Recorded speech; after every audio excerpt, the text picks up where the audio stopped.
Hey guys, just doing a quick little trade recap of something that we had in our community.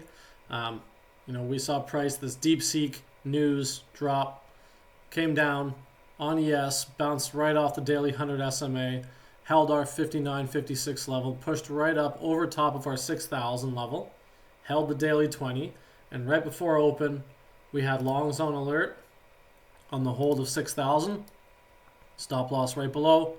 First profit target is at our next level, right? We see at the open, price starts going in our direction, rejects the 50 a bit, but moves back up. We hit our first profit target there. So now we move our next profit target up to the next level. We take our risk off at this point, and we keep going. We hold the daily 50 overnight, and then at the open, we do get a drop right about there. Nice little drop down, but holds it can't really hold underneath the 50. And then we get above our 60-70 level here, and we hold. Price goes up. Next profit target hits right there, and that's where we're at with our position so far.